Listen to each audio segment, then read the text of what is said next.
Está en mudo.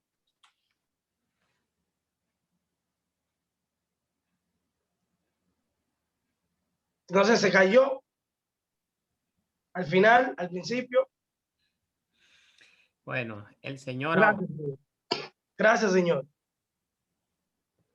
Mi hermano Cristian, muchas gracias nueva vez por estar con nosotros en esta 13º sábado. Esperando de que el Señor siga bendiciéndote en gran manera. Muchas bendiciones. Amén, amén. Quiero invitar a los amigos que si quieran quedar con nosotros, acompañando en la segunda parte, Samuelito. Tenemos una segunda parte, una conexión con los hermanos de Madrid, que estarán aquí acompañándonos con un tema sumamente interesante, se llama la gran acusación. Los hermanos que quieran compartir esta segunda parte lo pueden hacer porque podemos participar todos y podemos participar del tema que se va a presentar. Así que les invitamos a que nos acompañen aquí con nuestros hermanos de Madrid que ya se están conectando. Al hermano Cristian, un abrazo y que Dios les siga bendiciendo grande y abundantemente. Vamos a dar paso, a dejar, Rey, que los hermanos que están conectados pues tengan, vayan a beber agua, vayan a despejarse, si tienen que hacer alguna cosita. Ponemos un himno, hermano Cristian, está invitado a quedarte con nosotros aquí para que pueda participar de esta segunda parte, está muy buena. Vayan a beber agüita y enseguida nos conectamos después del himno que Reinaldo nos ponga. Gracias, Rey.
Muy bien, después de escuchar esta alabanza, pues vamos a iniciar en esta mañana con el estudio La Gran Acusación.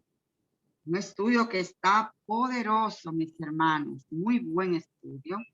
Le voy a pedir a Rey, a Reinaldo, a ver si nos ayuda un poco ahí con la colocación de la pantalla, de lo que Pedro quiere presentarnos. A ver si Sí, nos ayuda un ahora poquito ahí. necesitaría... Hola a todos, ¿qué tal? Necesitaría simplemente para compartir pantalla, no sé si me podéis confirmar si la veis bien, si se ve Sí. bien. Muy bien. Vamos a hacer la presentación así. Tengo otra vez problemas con los controladores o los drivers de la cámara de vídeo, no sé por qué. Siempre pasa esto, parece que pasa en sábados alternos, un sábado sí, un sábado no. Así que nada, vamos a hacer una oración, vamos a empezar la programación y como ya tengo la presentación, básicamente no hace falta que se me vea a mí, sino que estemos atentos al tema que vamos a presentar hoy. Pedro, No sé si se puede ya... si me permite un momentito, decir a los hermanos que nos acompañan que ahí tenemos a Milagros en agenda, a Jaime Zaragoza y a Fernando.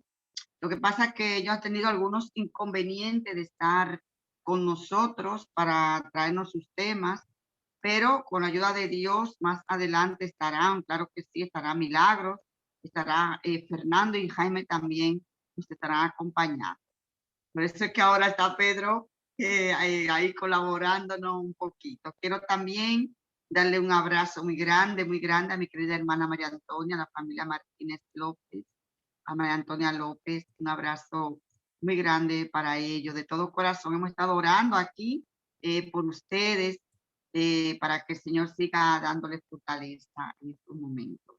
También veo a mi querida Lisette, la cual quiero muchísimo y quiero mandarle un beso muy grande a todos muy bienvenidos a los que ya están aquí conectados. Lisette, sabe que te quiero muchísimo, y a Laurita también, que está ahí con su bebé a punto de nacer, y a todos los hermanos que ya se han conectado con nosotros, que tenemos también los que siguen, a Keila, a Cami, a Néstor, que está aquí, Patrick, Samuel, Reinaldo, tenemos también a Pedro Ali, tenemos a iPhone Sí, aquí de está por aquí. Jen Philip también, gracias por estar con nosotros. No sé si, no veo a otro más, si se me escapa alguno, por favor, me disculpan. Bueno, a Samuelito también se ha quedado aquí. Así que un abrazo para todos, que les bendiga y les guarde. Pedro, te invito a que ores y empezamos. De acuerdo, pues vamos a hacer una oración y vamos a comenzar. Oremos. Cariñoso Dios que está en los cielos, santificado y alabado sea su nombre todopoderoso. Gracias le damos por el privilegio de compartir su santa palabra hoy. Gracias le damos por el privilegio de este santo sábado. Le rogamos que su presencia esté con nosotros y que nos ayude a entender el mensaje que usted tiene reservado para nosotros hoy en esta tarde. También le imploramos para que nos ayude, para que obre, que su Espíritu Santo nos mantenga concentrados en este bello tema y que no haya ninguna otra cosa que nos aparte de este asunto que es lo importante, el mensaje, y todo lo demás es secundario. Si lo imploramos en el nombre de su Hijo amado Jesús. Amén. Amén. Amén. Amén. Bueno, pues nada, otro tema consecutivo, como bien decía mi madre, algunos ponentes, pues por desgracia, porque a mí me encanta escuchar a otros, ¿no? Como Milagros o Jaime no pueden estar por situaciones personales, pero aquí estamos sacando el tema adelante de este sábado y como decimos, como no importa quién es el que da el tema, realmente lo que importa es el mensaje, ¿no? Así que vamos a presentar otro mensaje bello de las Sagradas Escrituras y vamos a utilizar hoy en específico también el espíritu de profecía, ¿por qué no? Utilizarlo y aprender un poquito más de lo que nos dice nuestra querida hermana White. El tema que hemos tenido, bueno, que he tenido el privilegio de presentar hoy es la gran acusación. Sabéis que desde que comenzó este gran conflicto con el pecado, se han levantado ciertos rumores en contra de Dios. Se han suscitado ciertas opiniones en contra del carácter de Dios y en contra del propio Cristo. Y lo que vamos a tratar en este día es lo terrible que es esta acusación y la implicación que tiene el ser humano en esto. He tomado este tema, lo he dividido, digamos, en 4 secciones. Y como podéis ver en pantalla, la primera sección que vamos a tocar es averiguar quién es el gran acusador. Luego vamos a analizar la acusación que hace este acusador. Y por último, hablaremos del propósito de Jesús y del propósito de la Iglesia de Jesús, para que veamos y entendamos qué es esto. Dios está siendo juzgado. Aunque parece mentira a muchos hermanos, yo le he tenido la oportunidad de preguntarles, y muchos hermanos me dicen que sienten miedo porque, por el tema del juicio. Cuando se toca el tema del juicio siempre suscita algo de temor, siempre suscita algo de miedo a la hermandad, no sé por qué. Pues que sepáis que Dios también está siendo juzgado en este momento. Toda la deidad está siendo juzgada porque ha sido acusada. Pero para entender bien este asunto necesitamos trasladarnos al origen de todo y poco a poco ir desgranando y averiguando un poquito más acerca de esto. El surgimiento del acusador es el primer bloque que vamos a utilizar. En el libro de la historia de la redención, en el capítulo 1, aparece esta cita. Cristo, el amado Hijo de Dios, tenía la preeminencia sobre todas las huestes angélicas. Era uno con el Padre antes que los ángeles fueran creados. Cristo era uno con el Padre, porque Cristo es Dios. En eso todos nuestros hermanos que aquí están presentes, entiendo que en eso estamos todos de acuerdo. Cristo es Dios y era uno con la deidad, antes de que los ángeles fueran creados. Lo interesante es que la deidad, Padre, Hijo y Espíritu Santo se juntaron para crear a los ángeles. Y idearon el plan de creación de los ángeles, al igual que hicieron un plan para la creación del ser humano. Lo más hermoso de esto es que Jesús siempre ha sido el representante de la deidad o de la Trinidad. Y él siempre ha querido morar con sus seres, habitar con ellos, pasear con ellos. Lo más hermoso de esto es que Cristo, si usted se pone a analizar, en el cielo veló su identidad. No le dijo a los ángeles que él era Dios. Él veló su identidad bajo una identidad única. También esa identidad, gracias a los testimonios de nuestros queridos profetas, la podemos encontrar en la Biblia. Vamos a ir a Éxodo 3:2. Si me acompañan, y vamos a poder averiguar esa identidad con la cual Jesús se ocultaba su verdadero carácter. Éxodo 3:2 dice, y allí se le apareció el ángel del Señor. Y dice que el ángel del Señor, estamos hablando de la historia de Moisés, recordemos que Moisés ve a una zarza ardiendo y se acerca, dice que en esa zarza ardiendo se le apareció el ángel del Señor. Dice que en una llama de fuego, en medio de una zarza, y él miró y vio que la zarza ardía en fuego y no se consumía. En otras versiones dice que el ángel de Jehová, este ser, esta entidad, aparece mucho en el Antiguo Testamento. El ángel de Jehová, el ángel del Señor. ¿Quién es este ángel tan especial? ¿Quién es este ángel tan específico? Salmos 34:7 nos da un poquito más de pistas. Si usted me acompaña al libro de Salmos, el capítulo 34, versículo 7, vamos a poder saber quién es este ser. Salmos 34:7 dice lo siguiente. El ángel de Jehová acampa alrededor de quienes lo veneran y lo defiende. Saben que el ángel de Jehová era una entidad, era un ser que fue el que se manifestó en la columna de fuego cuando el pueblo de Israel salió de Egipto. Ese era el ángel que protegía el campamento de Israel. El salmista vuelve a utilizar esta alegoría para no solamente hablar del campamento literal en la antigüedad, sino también de nosotros como personas.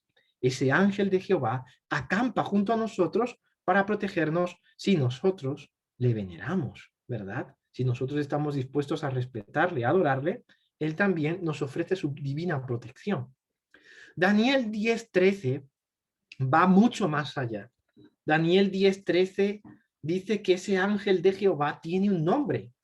Daniel 10:13 nos da muchas más pistas de quién puede ser ese ángel de Jehová. Y si vamos a la lectura de Daniel 10:13, dice que el príncipe del reino de Persia, sabe, en este momento, Daniel tiene un problema muy grande, porque Daniel desea recibir la revelación profética, pero hay una lucha de intereses en el gobierno de Persia. Y esta lucha iba más allá que una simplemente lucha política, sino era una lucha o una guerra espiritual. Y dice el profeta que en esa visión que él tiene, dice que el príncipe del reino de Persia se opuso contra mí. Este es un ángel hablándole a Daniel. Dice que él estaba tratando de influenciar al rey al príncipe de Persia para que tomase buenas decisiones o las decisiones que Dios quería. Y el ángel dice, yo no pude contra él. Dice, entonces, Miguel, uno de los principales príncipes, vino en mi ayuda y yo quedé allí con los reyes de Persia. El ángel le dice a Daniel, Daniel, este príncipe no me ha querido hacer caso a mí, pero ha venido Miguel a intervenir en esta controversia, en esta lucha, y me ha ayudado y se ha resuelto el problema. Es uno de los principales príncipes del cielo. O sea, el alto cargo más elevado que hay en el cielo es el arcángel Miguel. No obstante, el arcángel Miguel no es la única entidad que hay en el cielo en la cual, digamos, se organizó, digamos, la jerarquía celestial. Había otro gran príncipe que todos conocemos. Y este gran príncipe no es nada más y nada menos que Lucifer. Lucifer era el segundo después de Dios. Estaba Padre, Hijo, Espíritu Santo, y después de la Trinidad estaba Lucifer. Fijaos si tenía mucho poder. En el libro de Ezequiel 28, 14 al 15, nos manifiesta algunas de las ideas que tenía, algunas de las características más que ideas de este ser, de esta entidad. Ezequiel 28, 14, 15 dice, fuiste ungido querubín, grande, protector. Lucifer se podía presentar ante la mismísima presencia del Creador, e incluso él arropaba con sus alas los rayos celestiales que llegaban de la presencia del Creador. Dice, yo te puse en el santo monte de Dios. Allí estabas, dice el profeta, en medio de piedras de fuego andabas. Versículo 15, perfecto eras en todos tus caminos, desde el día en que fuiste creado hasta que se halló en ti, ¿qué cosa? Maldad. Es interesante ver esto. Es interesante ver que pese a todas las cosas, Lucifer estaba allí, en el segundo rango, presencialmente delante de la presencia de Dios. Entonces tenemos un pequeño detalle que ustedes habrán dado cuenta. Tenemos dos altos mandos en la hueste celestial, o había dos altos mandos en la hueste celestial en aquel entonces.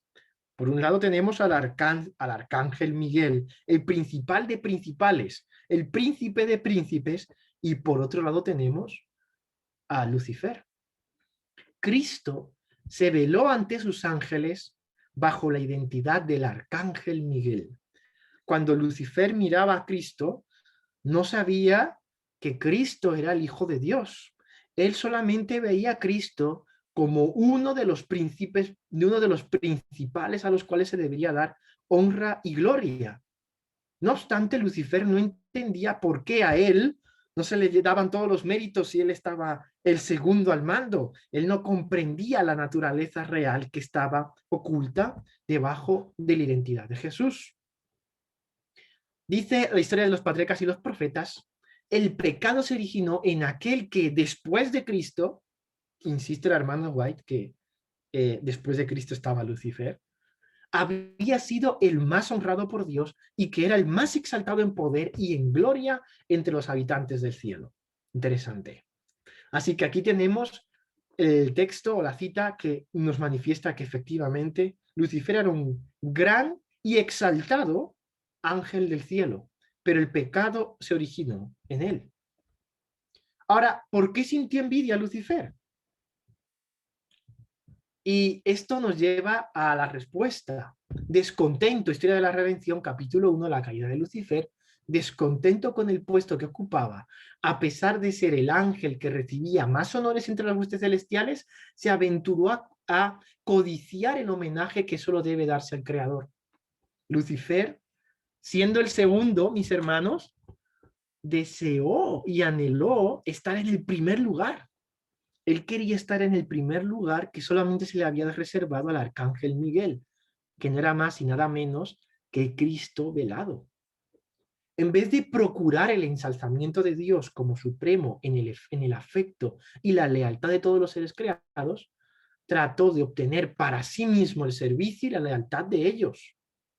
Él no podía entender cómo el arcángel Miguel estaba siendo adorado, estaba siendo venerado, y él, que era tan poderoso, no era venerado, ni se le daba gloria ni honra. Así que él codició la gloria que se le había reservado a Cristo. Dice, codiciando la gloria con que el Padre Infinito había investido a su Hijo, este príncipe de los ángeles aspiraba al poder que únicamente pertenecía a Cristo. Él aspiraba y deseaba ser como Jesús. Así que Dios Padre ahora tiene que hacer algo.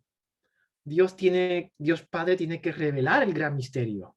Dios Padre tiene que decir a los ángeles, este ángel que veis aquí, este arcángel que veis aquí, no es un cualquiera.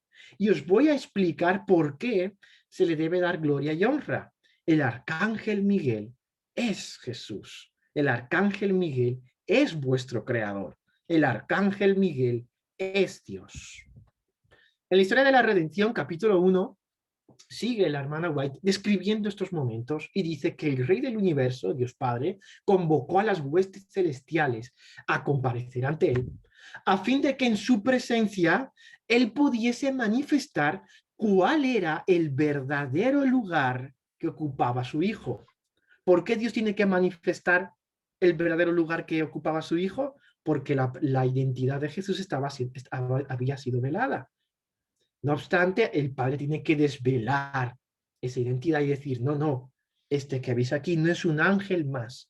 Su verdadero puesto es príncipe de príncipes, rey de reyes, señor de señores, es el creador. Dice, tuvo que dar a conocer cuál era la relación que él tenía con todos los seres creados.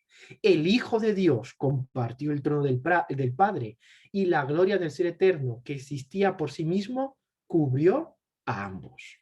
Cuando se presenta esta hermosa escena, Jesús es presentado ante todos y Dios lo cubre con su santa gloria, diciendo y confirmando, este es mi Hijo, no es un cualquiera, no es un vecino vuestro, no es alguien que, aunque aparente ser un ángel, no es alguien normal, es alguien superior a vosotros, es Dios mismo.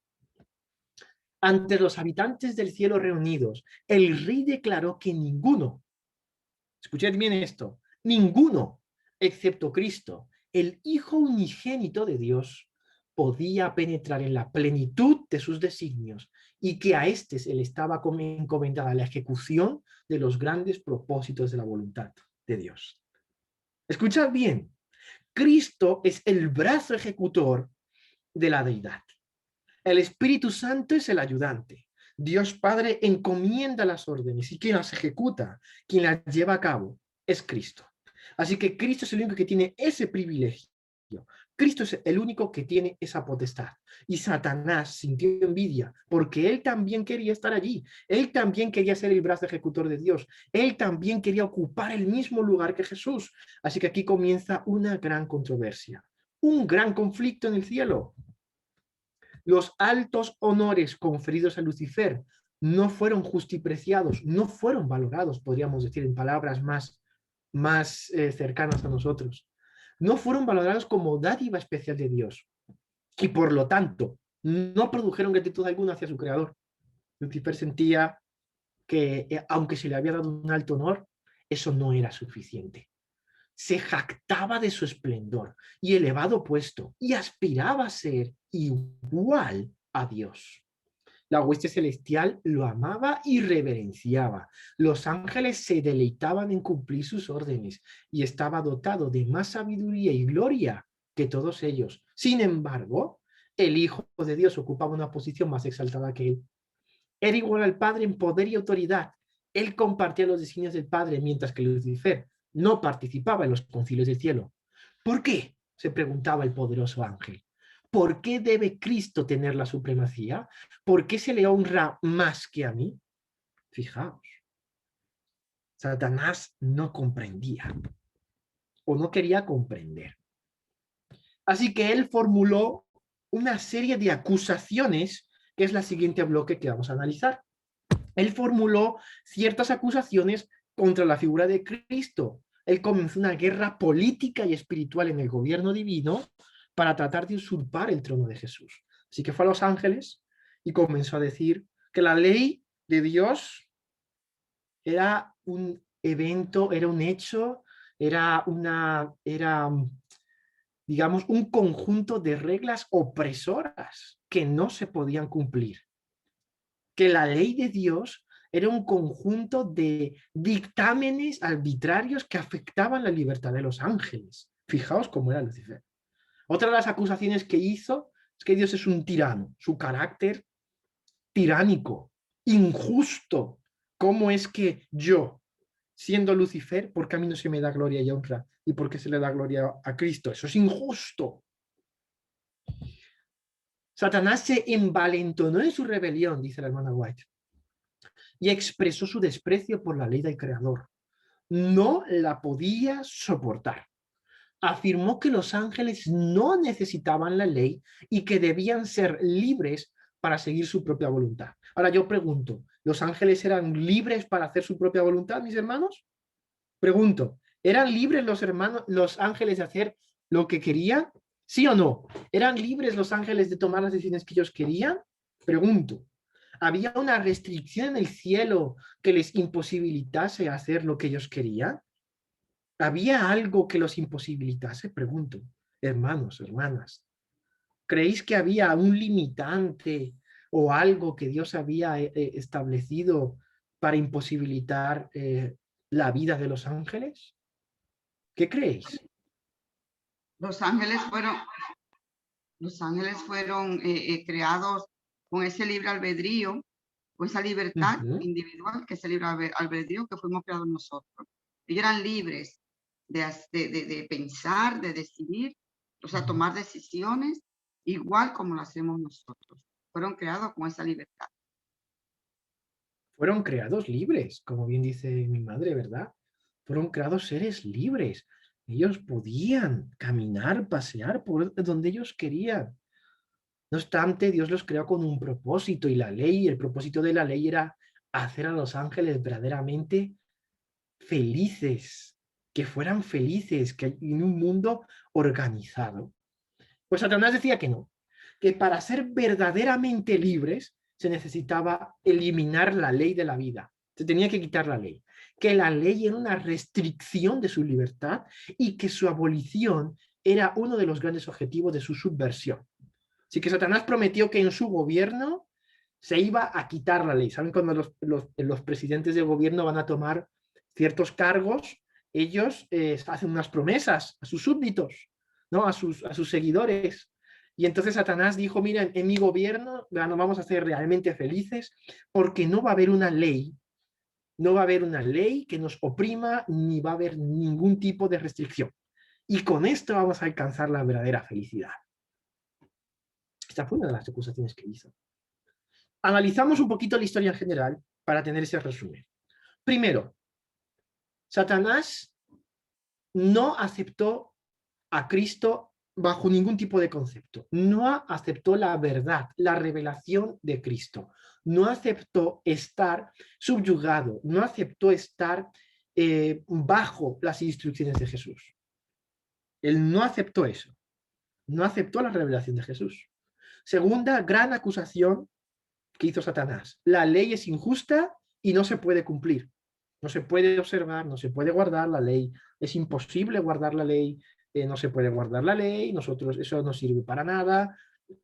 Eso no se puede hacer. Tercera gran acusación de Satanás. Dios es un tirano y un opresor. Su carácter es tiránico y opresor. Hay que quitar a Dios. Hay que cambiar los roles, ¿no?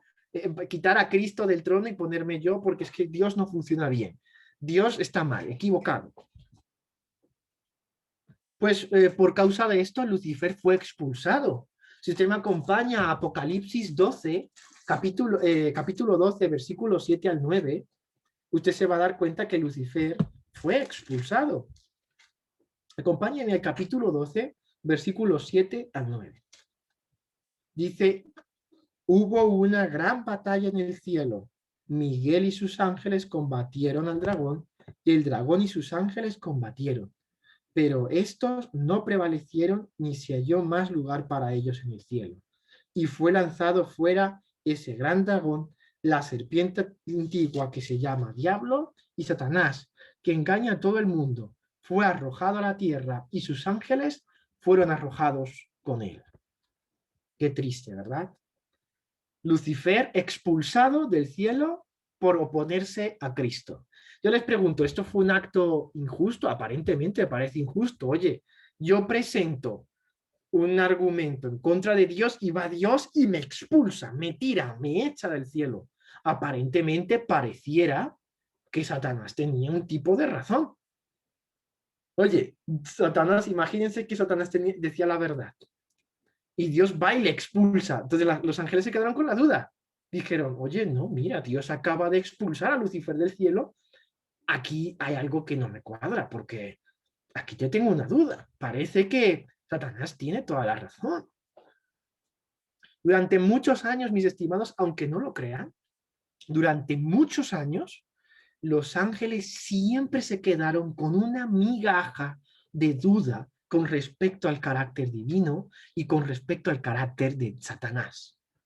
Siempre creyeron que Satanás, por alguna cosita, Satanás todavía podía salvarse. Satanás no era tan malo como parecía. Siempre quedó duda en las huestes celestiales.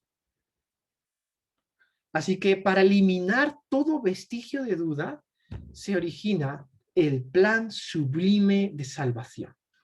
El plan sublime y el propósito de Jesús. Ahora yo les hago una pregunta, mis estimados, para un poquito debatir, hablar.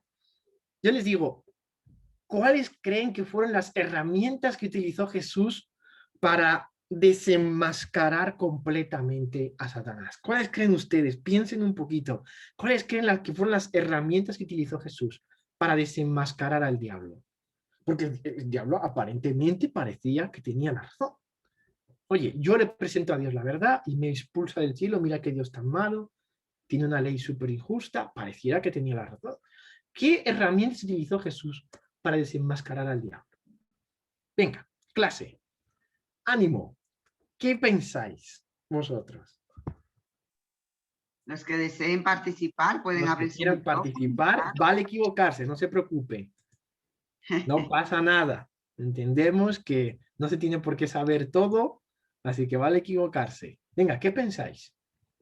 ¿Qué herramientas utilizó Cristo para desenmascarar a Satanás? Venga. Yo voy a empezar a decir que la principal es su ley. Su ley. Bueno, puede ser. Venga, más. Venga, más. Aquí ha dicho su ley, por un lado. Ha dicho que es su ley. Néstor. El mismo carácter de él. El mismo carácter de Cristo. Interesante lo que ha dicho Néstor. El carácter de Cristo suficiente como para demostrar que Satanás es cruel, vil, malvado, que sus intenciones son malas y que las intenciones de Dios siempre han sido amorosas, generosas, de cuidado y de amor. ¿Alguna más que se os ocurra? ¿Alguna más por aquí? ¿Familias? Hermano Pedro, buenas tardes. Buenas tardes, Francisca. Un gusto escucharte. Igualmente. Que podría ser también, sabemos bien, ¿no?, que en el cielo, bueno, pregunta, si la pregunta que haces estás diciendo del cielo o de todo en conjunto. Bien sabemos, ¿no?, cuando que Cristo vino a la tierra. Cuando Cristo vino a la tierra. Al hacerse humano y andar en la voluntad de Dios y en perfecta armonía con la voluntad del Padre, pues ha desmascarado prácticamente, ¿no? Esas acusaciones que hacía que eran injustas. Sí, sí. No, eso sería que... Y luego, pues que, o sea, el orden que, o las reglas, se podría decir que Dios dio o sea, en general es su carácter mismo, o sea, la ley es su carácter. Entonces, es algo que no podemos, bajo ninguna circunstancia, decir que Dios es injusto. Eso es su personalidad, como podemos ver, ¿no? Hoy en día cada persona tiene diferente tipo de personalidad. Obviamente que hay cosas malas y buenas dentro de esa persona, ¿no? Pero en cuestiones espirituales la regla es única, o sea, el carácter de Dios es único, no hay diferencia. No hay sombra de variación, como dice el texto. Dios siempre ha sido el mismo, antes, hoy, mañana y por siempre seguirá siendo el mismo. Y dice Francisca, como también apuntaba el hermano Néstor, es que con el carácter de Cristo se manifiesta la ley. Si Cristo es amor, la ley es amor, entonces no hay injusticia por ningún lado. ¿Cómo trató Jesús a la gente que le rodeaba? Con misericordia, con paciencia. Entonces, si Jesús demuestra que se puede obedecer la ley y que la ley es amor y que Él es amor, acaba totalmente de destruir todo el plan satánico, ¿verdad? Así que muy bien, Francisca, gracias por tu aportación. Vamos a ver la revelación en Hechos 26, esto que han dicho los hermanos, vamos a demostrarlo con la Biblia, ¿verdad? Porque si no, esto se queda en una mera opinión. Vamos a ir a Hechos 26, libro de Hechos, capítulo 26.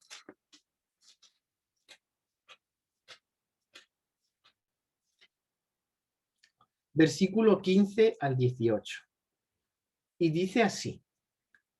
Este es el apóstol Pablo, para ponernos un poquito en contexto, antes de leerlo.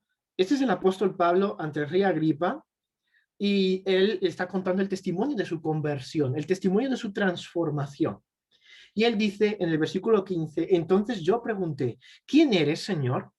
Y el Señor dijo, yo soy Jesús, a quien tú persigues. Este es el diálogo que tuvo el apóstol Pablo en su camino a Damasco, cuando se aparece Jesús, se le aparece Cristo en visión, el apóstol Pablo cae al suelo, ¿no?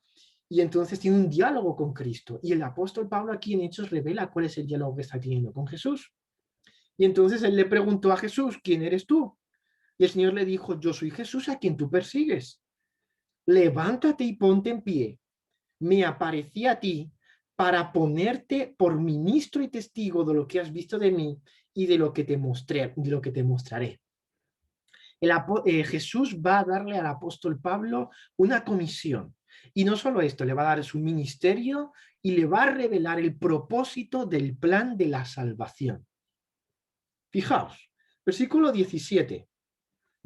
Te libraré del pueblo y de los gentiles a quienes ahora te envío. ¿Para qué? Versículo 18. Para que abra sus ojos, primero. Segundo, para que se conviertan de las tinieblas a la luz y de la potestad de Satanás a Dios. Tercero, para que reciban por la fe mi perdón de los pecados y herencia entre los santificados. 3 revelaciones importantes del plan de salvación. ¿Repasamos? Primero, para que abran sus ojos. Cuando utiliza esta expresión, que abran sus ojos, es que reciban la revelación de la verdad. Este es el significado de esta expresión. Cuando Adán y Eva estaban en el huerto de Edén, dice que fueron abiertos sus ojos. ¿Qué pasa? Que de repente Adán y Eva estaban con los ojos cerrados todo el rato en el huerto de Edén y de repente abrieron los ojos. ¿Eso fue lo que sucedió? No, evidentemente no. Eso no fue lo que sucedió. Es una expresión simbólica. Abrir los ojos es recibir la revelación de algo. Puede ser de algo positivo o puede ser de algo negativo. En el contexto de la salvación es algo sumamente positivo, es algo sumamente bueno. Recibir la revelación de la verdad, abrir los ojos al Evangelio. Segundo, para que se conviertan de las tinieblas a la luz. Os recordéis en seminarios de los días pasados que hemos dicho que las obras de las tinieblas son igual que hablar de las obras de pecado. Las dos expresiones son la misma. Es hablar de una vida pecaminosa. Jesús dice que el plan de salvación integra no solamente la revelación de que Cristo es el Salvador. El plan de salvación integra también la liberación de la persona, del impío, del inicuo, del pecador, de una vida pecaminosa. Dice, para llevarlo de la potestad de Satanás a la potestad de Dios. Es la liberación total del ser humano. Y tercero, recibir el perdón. Está claro que evidentemente el plan de salvación lo que busca es dar el perdón al ser humano, ofrecerle el perdón al ser humano. Pero también no solamente se queda en el perdón. Hay gente que dice, salvo y siempre salvo, ¿no? O la gracia es solamente perdón. Yo oro una vez y ya está todo resuelto, ¿no? Hay religiones, yo he dicho alguna vez, hay hermanos de otras congregaciones denominacionales que quizás no se han expuesto a la luz de la Biblia y piensan que verdaderamente por orar una vez en la vida, ya está todo lo que tiene que hacer el cristiano es orar una vez en su vida y ya está todo hecho. Por desgracia, muchos hermanos de nuestras congregaciones también caen en el error de que el cristiano nada tiene que hacer. Pero no es esto lo que revela el plan de salvación. No solamente la gracia es perdón, la gracia también indudablemente es transformación. Y Jesús le dice al apóstol Pablo para que reciban perdón y santidad en la fe en Cristo. No solamente perdón, sino también santificación.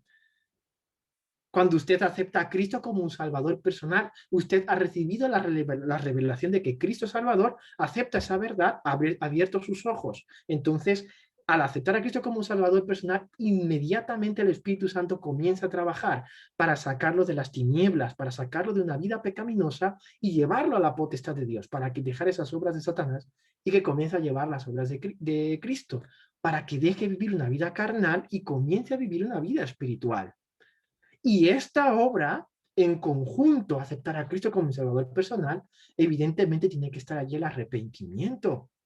Y por medio del arrepentimiento voy al perdón, y por medio del perdón voy a la santificación. Comienzo indudablemente a santificar mi vida. Vemos que la revelación de Cristo no dijo nada aquí al azar. Esto no es una teoría, esto no es un cuento. Esto está dicho por el mismo Jesús. Esto es un mensaje totalmente cristocéntrico. No hay nada de legalismo en él. Totalmente dicho por el propio Cristo. ¿Verdad? Una revelación apoteósica del apóstol Pablo. En Joyas de los Testimonios encontramos una cita preciosa que quería compartir con vosotros. Cristo era el originador y fundamento de todo el sistema judío de sacrificios. Cristo era la base por la cual se instauraron todo el sistema de sacrificios del santuario. Si usted va al santuario y lo analiza en el Antiguo Testamento, usted va a encontrar a Jesús en todos lados. Cuando dimos este seminario en la iglesia de Oreb, aquí en Madrid, vimos que Jesús estaba manifestado hasta en las columnas del santuario, por medio de los metales que recubrían esas columnas, por medio de las paredes, cómo estaban recubiertas, los metales que en sí, qué significado tenían, hasta las telas, los colores, los animales que eran llevados, el sistema de sacrificios, todo hablaba de Cristo, todo era Cristo. Dice, y que en la muerte de Cristo la sombra se había encontrado con la realidad. O sea, recordemos que esta expresión de la sombra es del tipo y del antitipo, ¿no? La alegoría, el ejemplo del santuario se vio manifestado con la muerte de Cristo en la cruz del Calvario. Cristo había venido al mundo con el expreso propósito de vindicar la ley de su Padre. Cristo había venido al mundo con el expreso propósito de vindicar la ley de su Padre. ¿Cuál fue una de las acusaciones que hizo Satanás? Yo no quiero aceptar la revelación de Jesús, primera acusación. Yo no quiero aceptar que Jesús es el Mesías. Yo no quiero aceptar que Jesús es el Arcángel. Yo no quiero aceptar que Jesús es el Rey de Reyes y Señor de Señores. Hay gente hoy que dice que Jesús no es Dios. ¿Ustedes sabían eso? Hay personas hoy que creen realmente que Jesús no es Dios. Me parece curioso que hay religiones que se consideran cristianas, pero que no aceptan a Cristo como Dios. Esa es una acusación satánica. Otra segunda acusación satánica es pensar que la ley no sirve para nada o que no es relevante para nuestra vida porque vivimos bajo la gracia, ¿no? Y como vivimos bajo la gracia, la ley ya no sirve. No, eso no fue el propósito de Jesús. El propósito de Jesús fue precisamente vindicar la ley de su Padre, vindicar la ley de Dios.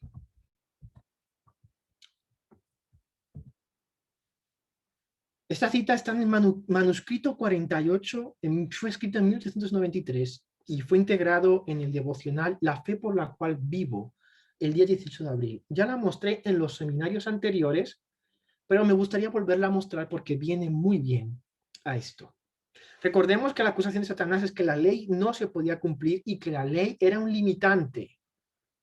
Y esto también vino a desmentirlo Jesús. Vino Cristo a desmentir, a desenmascarar a Satanás. ¿Y cómo lo hizo? Lo dice aquí la sierva de Dios diciendo, Cristo vino al mundo para desmentir la falsa afirmación de Satanás de que Dios había hecho una ley que los hombres no podían cumplir. ¿Sabían que hay gente desde el púlpito que dice que no se puede guardar la ley? Pues Cristo vino al mundo para desmentir esta falsa afirmación. Es una afirmación satánica decir que la ley no se puede cumplir. Tomando sobre sí la naturaleza humana, vino a esta tierra y por una vida de obediencia demostró que Dios no ha hecho una ley que el hombre no puede cumplir. Si Cristo pudo cumplir, tú y yo también podemos cumplir.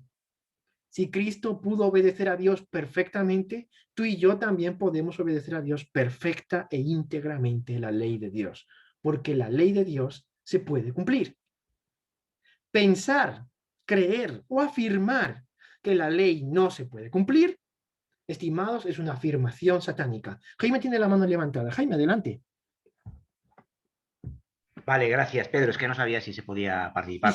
Sí, adelante. Me he conectado un poquito tarde, pido disculpas, ¿vale? No pasa nada. Y bueno, pues ya estamos aquí. La verdad que lo que estás comentando es muy interesante y es un tema de viva actualidad. Por lo tanto, lo que estés haciendo énfasis en esto es extremadamente importante, ¿no? Como has dicho, uno de los propósitos fundamentales por los que vino Cristo es para revelar el carácter de su Padre y no se puede hacer de otra manera que guardando la ley de Dios. Y cuando has comentado el asunto de que hay personas que ni siquiera creen que es Dios, ¿no? Algunas religiones son un semidios, eso es importante, pero aún es más importante que hay muchas personas, y lo veremos más adelante en un estudio acerca de la verdadera naturaleza humana que tomó Cristo, es que incluso dentro de nuestra iglesia, desgraciadamente, pues hay una doctrina que nos dice que ni siquiera Cristo tomó nuestra propia naturaleza, ¿no? Peligrosísimo. Es extremadamente peligroso porque es todavía más importante y anula claramente pues, la existencia de tener un Salvador. Si realmente Cristo no tomó mi naturaleza, exactamente la misma, yo no tengo Salvador, yo no tengo ejemplo, no tengo nada realmente. Esa es la esencia de la encarnación, ¿no? Que veremos más adelante, porque él contaba exactamente con las mismas armas, por decirlo de alguna manera, el Espíritu Santo que yo. En el momento que tuviese una naturaleza distinta, sus tentaciones hubieran sido distintas y por lo tanto no puede ser mi Salvador y como dice la Biblia, no se puede identificar como hermano mío como él mismo lo dice. No Claro. se avergüenza de llamarnos hermanos porque tiene exactamente la misma naturaleza que nosotros. Es tanto Dios como hombre desde todos los puntos de vista. Solo quería añadir esto. Así es, Jaime, y es para que veáis qué tan importante es, estimados. Si no comprendemos esto, estamos afirmando, estamos avalando el argumento satánico que fue propuesto, como vimos al principio del seminario, que fue propuesto en el cielo. Estamos dándole la razón al gobierno satánico. Le estamos diciendo, Satanás, tú tienes razón. Tú tenías, Dios es malo. Dios es injusto, su ley no se puede cumplir y efectivamente le estaríamos dando la razón a Satanás. Hay que tener mucho cuidado, mis estimados, con las afirmaciones que hacemos con respecto al tema del plan salvífico. Ya hemos visto la revelación de Cristo sobre el plan salvífico y su propósito. No podemos descarrilarnos ni izquierda ni derecha. Jesús lo ha revelado todo. No nos inventemos ni creemos teorías que no tienen ningún tipo de fundamento cristiano. Sigue diciendo la cita, demostró que es perfectamente posible para el hombre, no para los ángeles, no para los seres de otros mundos que no cayeron, no para el ángel Gabriel, no, para los hombres. Cuando habla de hombres sabemos que se refiere al ser humano, ¿no? En general.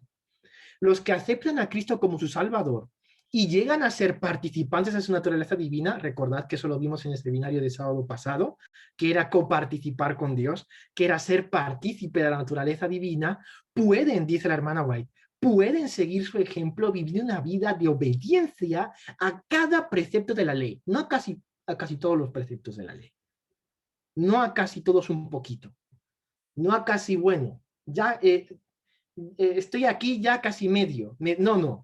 Dice a cada uno de los preceptos de la ley de Dios. Y añade, por medio de los méritos de Cristo, el hombre debe demostrar por su obediencia que se podrá confiar en él, en el cielo, y que no se resbalará, no se rebelará. La obediencia, recordamos que también en uno de los primeros seminarios que estuvimos hablando cuando hablamos de la fe, la obediencia es el fruto de la fe. La obediencia demuestra si mi fe es verdadera o si mi fe no es fe, sino que es presunción. Porque presunción es todo aquello que me lleva a hacer lo que a mí me da la gana, como a mí me da la gana, como yo creo que funcionan las cosas y acepto a Cristo como un salvador personal. Eso es presunción. Eso es creer, pero no es obedecer. Y creer sin obedecer no es fe. Ahora, habíamos en la cita anterior que había presentado en esta diapositiva, había hablado una palabrita. Cristo vino al mundo para vindicar la ley de su Padre, para vindicar la ley de Dios. Yo pregunto, mis amados, mis amadas hermanos, hermanas en Cristo, ¿qué es eso de vindicar? ¿Qué es vindicar? ¿A qué se os viene a la cabeza? Con vuestras palabras, entiendo que no sois diccionarios andantes, tranquilo, pero con vuestras palabras, ¿qué es vindicar? ¿Qué es vindicar? Más o menos, así, ¿qué se te viene a la cabeza de por vindicar? Cristo vino a vindicar la ley de su Padre. ¿Qué querrá decir esa palabra? ¿Qué querrá decir? ¿Cumplir o...? o... ¿Cómo? Es como cumplir, me parece, ¿verdad? Como cumplir. Perdón. Bueno, ¿O declarar? Declarar, ¿Dar a conocer? Está caliente, pero hay que ir un poquito más, un poquito más profundo. Demostrar. Defender, ahí está, caliente, Defender. demostrar, defender. Venga. Defender, bueno, voy a hacer un poco de trampa y mirar el diccionario, ¿vale? No. Pero No, es interesante. Venga. Bueno, pero sí que me acuerdo que una vez esto lo comentó Fernando en uno de sus vídeos, el tema de la vindicación, es pues eso, defender y exculpar en alguien que ha sido acusado de forma injusta, que realmente es todo lo que versa el gran conflicto, ¿no? El gran conflicto entre Cristo y Satanás, ¿no? Eso es, muy bien, Jaime. O sea que lo que vemos es que vindicar, como bien apuntaba Jaime, es defender en favor de alguien que ha tenido una acusación o calumnia. Sobre todo me quedo con la última parte. Calumnia, ha sido calumniado. Dios Padre ha sido calumniado. le han dicho que es injusto, le han dicho que es tiránico, le han dicho que la ley que han hecho es restrictiva, han presentado su carácter como un carácter atroz. En los últimos siglos, en la Edad Media, se presentó a un dios tiránico, un dios Zeus. Si te equivocas, te tiro un rayo y te quemo, y te parto a la mitad. Si cometes esto, te arranco una pierna. Y si me levanto de mal humor esa mañana, te dejo con hambre, te dejo morir de hambre, porque me he levantado con mal humor, ¿no? Ese es el Dios que se presentó en la Edad Media. Mucha gente tenía miedo, se desvirtuó el carácter de Dios. Ahora Satanás ha utilizado otra estrategia. Como esa estrategia falló, ha puesto otra estrategia distinta. El Dios del amor barato. Yo acepto que tus pecados, yo acepto tu vida pecaminosa, desvirtúo, destruyo totalmente, calumnio el carácter de Dios. Dios no acepta ni tolera el pecado, pero sí ama, sí está dispuesto a rescatar al pecador. Esto es muy importante. Dios no tolera ni acepta el pecado, ¿no? Como tocamos, creo que fue en un estudio precisamente que dio el hermano Jaime, ¿no? Cuando estuvimos hablando de que una de las causas principales, una de las batallas que tenía Dios era contra el propio pecado en sí, no contra nosotros, ¿no? Así que fijaos cómo se ha calumniado. Cristo vino al mundo a vindicar, a defender, a abogar por su Padre y decir, eso es falso, Satanás está mintiendo. Es interesante, mis amados, que Dios ha dado una bandera a cada uno de sus hijos en el mundo para que nosotros también cooperemos con Cristo en esta misión. Recordemos que Cristo es el que vindica el carácter del Padre, pero nos ha dado la oportunidad y el privilegio a nosotros como seres humanos de también ser copartícipes de esta obra de vindicación. Y entonces en el Salmo 60:40 podemos leer, has dado a los que te temen bandera. En otras versiones podríamos decir a los que te veneran, a los que te respetan, a los que te adoran. Les has dado bandera que alcen por causa de la verdad. Mis estimados, estamos llamados a vindicar el noble carácter de Dios. Estamos llamados tú y yo a vindicar el carácter de Cristo. Lo podemos ver un ejemplo bíblico en Esteban. Esteban estaba allí ante un concilio que odiaba las cosas que Cristo vino a abolir, ¿no? Este grupo de personas, de fariseos, de enemigos de la verdad, no aceptaron la revelación de Cristo como su Salvador personal. Tampoco aceptaron la ley de Cristo. Ellos tenían su ley hecha de hombres. Esa era la ley que ellos aceptaban y querían vivir, pero no estaban dispuestos a vivir bajo la ley de Cristo.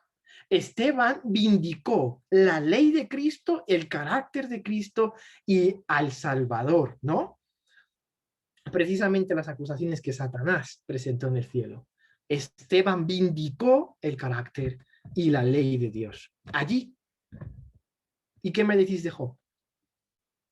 Job está presentado como otro de los hombres que vindica en la causa de Dios. Dios lo presenta como un siervo fiel, intachable, perfecto. Lo presenta ante todo el concilio celestial. ¿Y Satanás qué hace? Lo acusa. Acusa a Dios de que Dios es injusto. Acusa a Dios de que Dios es que le está dando favores. Es que Job te sigue porque Job te sigue porque tú le das. Y si no le das, ya vas a ver que te va a dejar de seguir. Estimados, las decisiones que tomamos son importantes y vitales. Fíjate, si perdemos un trabajo, si nos pasa cualquier cosa mala,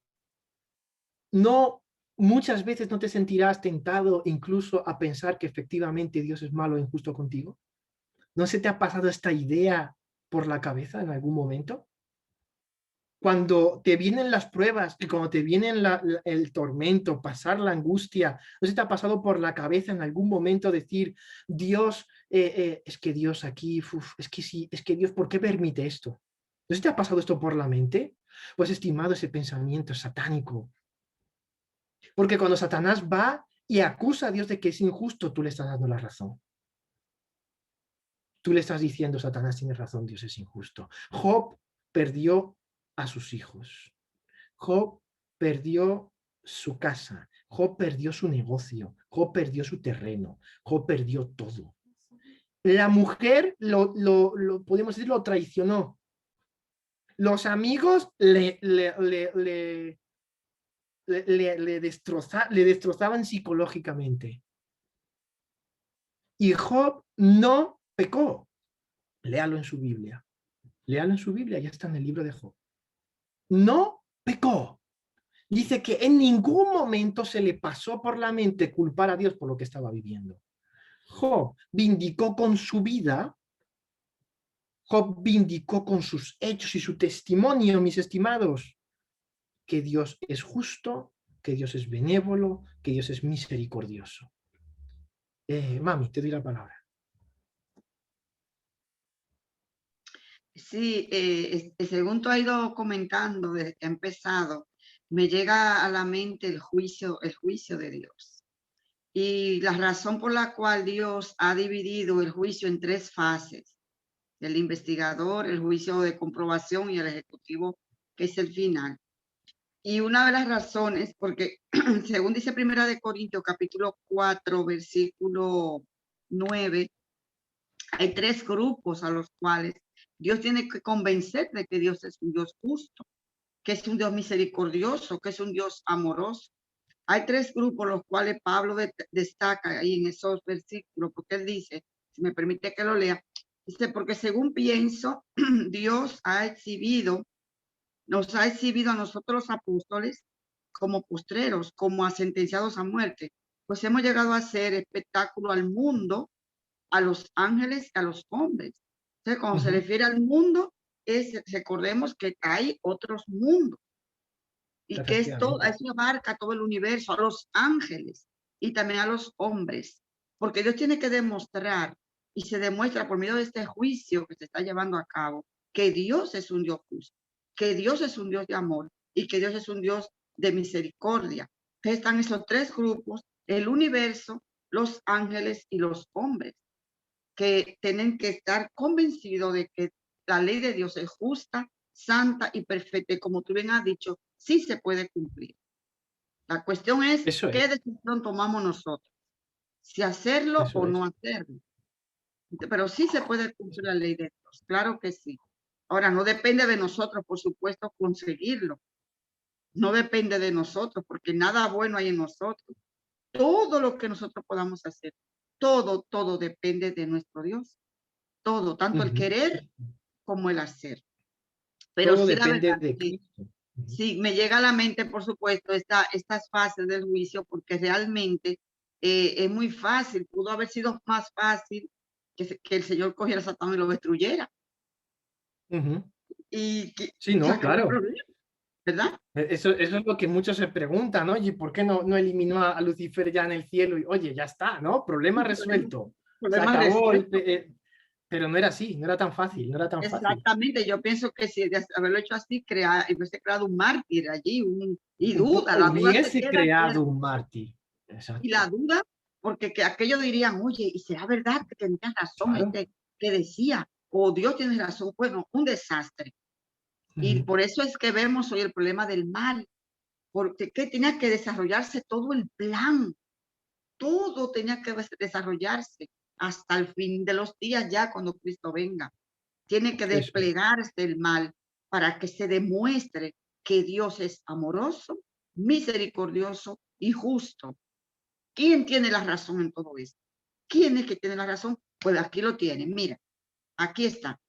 Pero dice que todo hálito de duda, toda motita de duda que tenían los ángeles con respecto a las obras de Satanás quedaron despejadas. Otros mundos cayeron. Los otros mundos también todo el mundo quedó sin ningún tipo de duda cuando vieron el maltrato y la humillación tan grande que hizo Satanás sobre Cristo. Cuando vieron el grado de violencia al que sometieron a Jesús, cuando vieron el grado de presión psicológica y física al que sometieron a Cristo, ninguno quedó con ningún tipo de duda del verdadero carácter satánico que estaba detrás de todo eso. Tenemos que ser conscientes, hermanos, que Cristo no vino a sufrir para que nosotros sigamos dándole la razón a Satanás.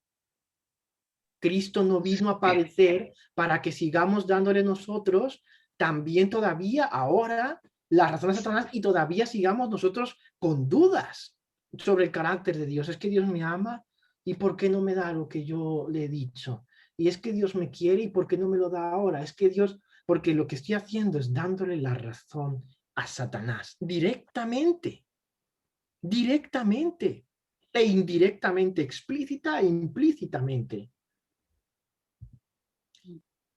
En la historia de la redención, capítulo 38, dice que Esteban se escuchó en la misma sinagoga mientras proclamaba osadamente que Jesús era el Hijo de Dios. Esteban estaba vindicando el hecho que Satanás estaba acusando. Yo no acepto estar bajo el reinado de Cristo. Yo no acepto a Cristo como Salvador. Yo no acepto a Jesús como Dios. Los judíos también estaban sirviendo a Satanás.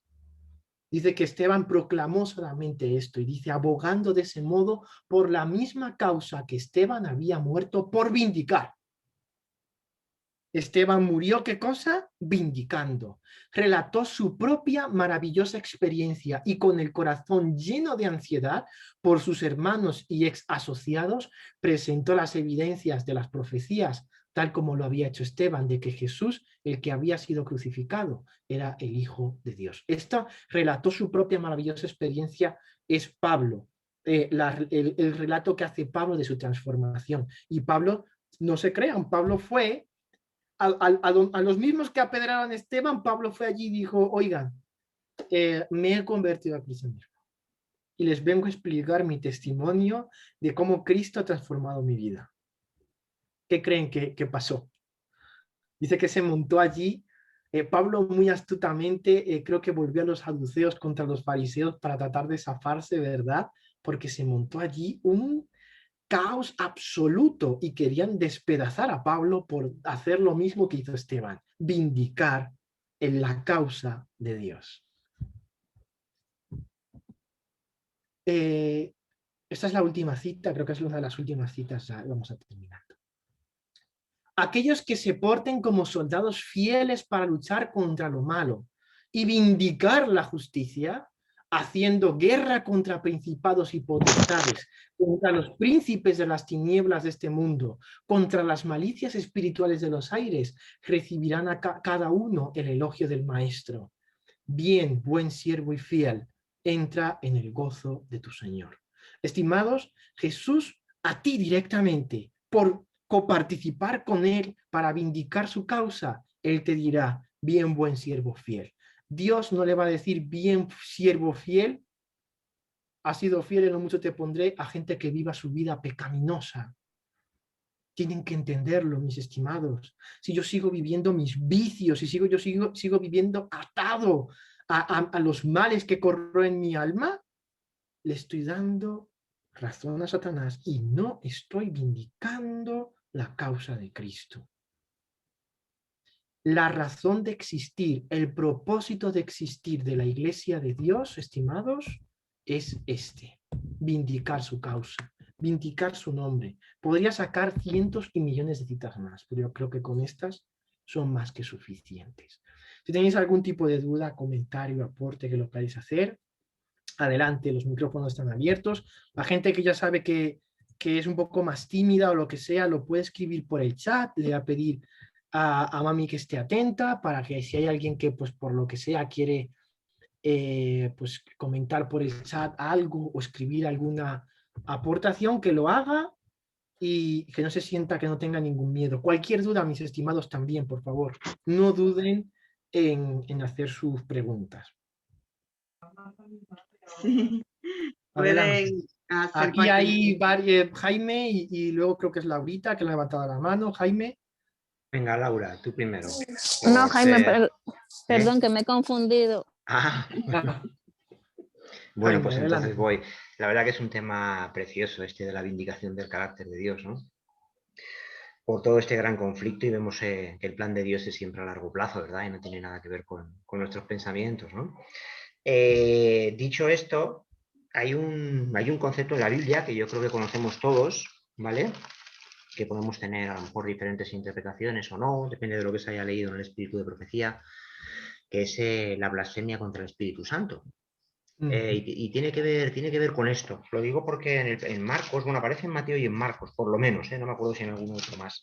En Mateo sí que es verdad que no lo explica demasiado, pero habla de que el único pecado que es imperdonable sería la blasfemia contra el Espíritu Santo, que siempre se ha interpretado en la Iglesia Adventista como una cuestión de tiempo, ¿verdad?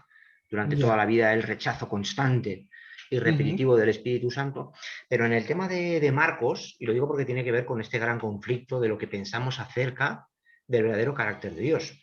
En Marcos, si nos vamos a Marcos 3, en Marcos 3, 28 al 30, y voy a leer Marcos 3, repito, versículos 28 al 30, dice: os aseguro que todos los pecados y blasfemias serán perdonados a los hombres, pero el que blasfeme contra el Espíritu Santo jamás tendrá perdón, sino que será culpable de un pecado eterno. Y luego dice, da una pequeña explicación aquí, y dice, dijo esto porque habían dicho, tiene espíritu impuro. Habían y es curioso, rechazado. Claro, y habían rechazado, pero claro, también tiene que ver con el pensamiento que yo tengo acerca del carácter de Dios. No significa que porque al principio piense que Dios pueda ser malo porque no entiendo, que Dios no me vaya a perdonar, pero nos da un tiempo toda la vida. Mal sería que nos fuéramos a la tumba pensando, ¿vale?, que Dios tiene espíritu impuro o que Dios tiene un átomo de maldad, ¿vale? Tenemos toda la vida para ser convencidos por el Espíritu Santo de que realmente Dios es bueno en el 100%, y Dios es amor, es un sustantivo, como dice primera de Juan 4, creo que es 16. Dios es amor. Otra cosa es como nosotros lo podamos interpretar, pero el amor de Dios, comentamos, es tan puro y es tan santo que no cubre ningún pecado que no sea confesado. Por lo tanto, va a destruir todo pecado. Y el que, se relacione con el pecado, como decía bien Pedro, el que no esté dispuesto a ser purificado por el poder del Espíritu Santo por medio de la fe, porque, como bien ha dicho Pedrito, la obediencia es un fruto de lo que yo creo y en quien confío, nada más. Entonces, seré purificado, pero si no, si yo muero con ese pensamiento que he tenido toda una vida, mal asunto. Mal asunto porque aquí lo dice claramente, ellos estaban convencidos de que tenía espíritu impuro. Y eso es muy triste. Es que le llamaban blasfemo. ¿Cómo te puedes tú considerar Dios? Imagínate Dios con todo su amor viniendo aquí a este mundo por mí y yo diciéndole, ¿y tú a qué vienes? ¿Cómo tú te puedes considerar Dios? Eso es duro.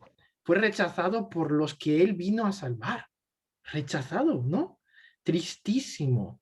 Solo un pequeño grupo de personas estaba atento que realmente él era el Mesías, ¿no? Pero como bien dice Jaime, Dios todavía sigue extendiendo esa misericordia. Venga, entiendo tu cabezonería. Voy a seguir demostrándote y dando más evidencias de mi amor, ¿no? Y entonces es cuando uno tiene que tomar esa decisión. Vindico su nombre, creo en él, confío realmente que es así, o no, ¿no?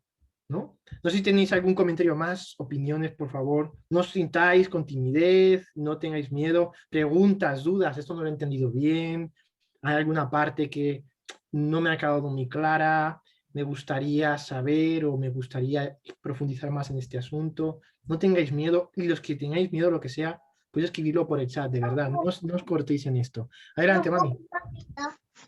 Sí, yo quería, cuando hablaste de Job, la situación que la que Job pasó, que fue una situación sumamente difícil en su vida, que bueno, tú te pones a pensar en todo aquello y tú dices, madre mía, lo soportaría uno, yo lo soportaría todo aquello, la salud, la pérdida de esos seres. Un segundo.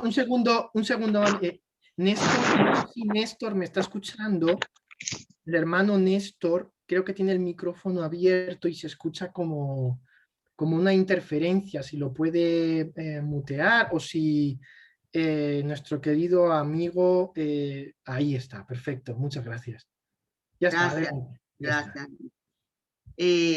Entonces me llegó a la mente, nosotros estamos los jueves, hemos retomado el estudio de Apocalipsis y hemos cogido un folleto que se hizo en el 2019 para poder, como un folleto muy sencillo que se estudia este primer trimestre. Pues allí estuvimos conversando en la segunda lección que se trata en medio de los candeleros. Y en esa lección se destaca cómo el Señor se manifestó en un momento determinado en David. En el Salmo 73, David se cuestiona por qué los malos prosperan, por qué los malos llegan a prosperar. Claro. Y una de las cosas que David hace es, en el versículo 17 del Salmo 73, dice, hasta que entrando en el santuario de Dios, comprendí el fin de ellos. Hasta entrando en el santuario de Dios, fue que pude comprender, hasta estando en esa intimidad con Dios, estando en esa relación con Dios, estando en esa comunión con Dios, es que yo he podido comprender todo lo que pasa con los malos que prosperan. Entonces, cuando Juan o Job, por ejemplo, Job, que pasó todo aquello que sufrió, él no entendía más allá de su nariz, vamos a decir así. Pero al pasar por esa situación, ahí fue que él dijo que fue una de las frases que se utilizan mucho, que dijo Job, que mis ojos, ¿no es que dice? De oídas te conocí, ¿no? Pero ahora yo he visto, ahora realmente comprendo, ¿no? Ahora comprendo realmente quién eres tú, realmente quién eres tú. También vemos a Juan el apóstol, que es lo que destaca este folleto. Dice Juan, que fue el discípulo amado, como así se le conoce a aquel, ve desterrado en Pasmos y allí sufrió todas las penurias del mundo, todo lo maltrato de esos romanos que estaban allí junto con criminales. Sin embargo, en esas circunstancias tan difíciles, Juan no estuvo solo, Job no estuvo solo, David en ese momento que se cuestionaba no estaba solo. Y Job en ese momento pudo ver a Dios, conocerle. Y Juan se les revela lo más maravilloso que fue ese libro de Apocalipsis.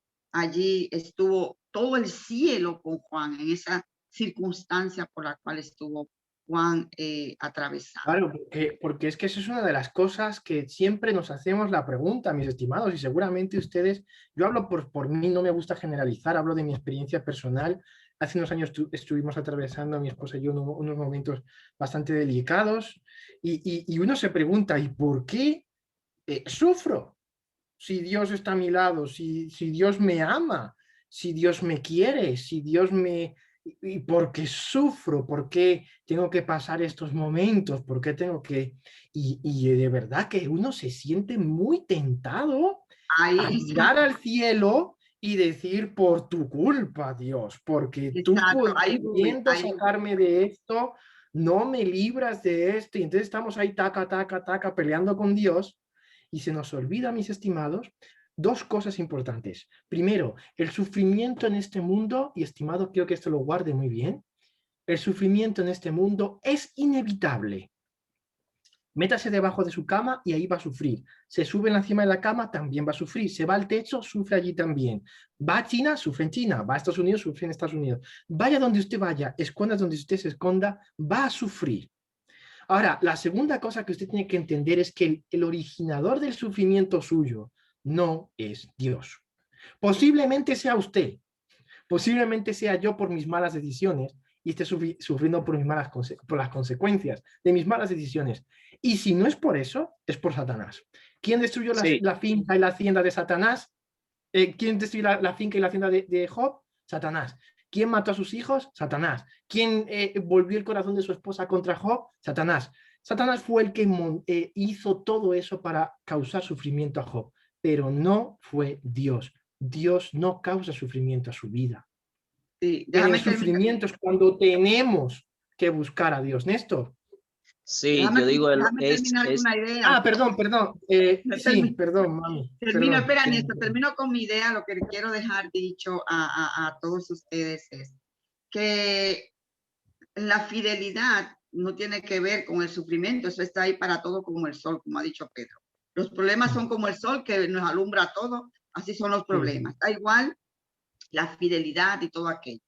Lo que pasa es que en esta situación, quiero que sepan, mis amados, que los seguidores de Cristo nunca deben de olvidar que cada vez que pasemos por circunstancias difíciles, Jesús siempre va a estar a nuestro lado.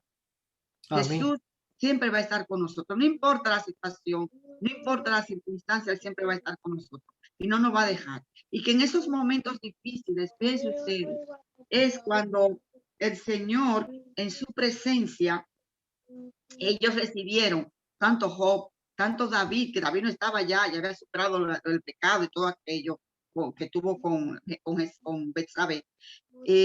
Tanto David como Job, como Juan, ellos recibieron una comprensión más profunda acerca de Dios. Y nosotros necesitamos tener esa comprensión profunda de Dios. Y de la única manera que la podemos lograr es estando en comunión con Él, buscándole a Él. Queremos entender todo lo que pasa, queremos conocer todo esto, pues tenemos que tener esa comprensión profunda. Se obtiene con la comunión con Dios. Estado unido a Él es que vamos a tener esa comprensión profunda de lo que es el pecado, de lo que es Satanás y su plan malévolo que tiene para nosotros. Ya. Adelante, Néstor.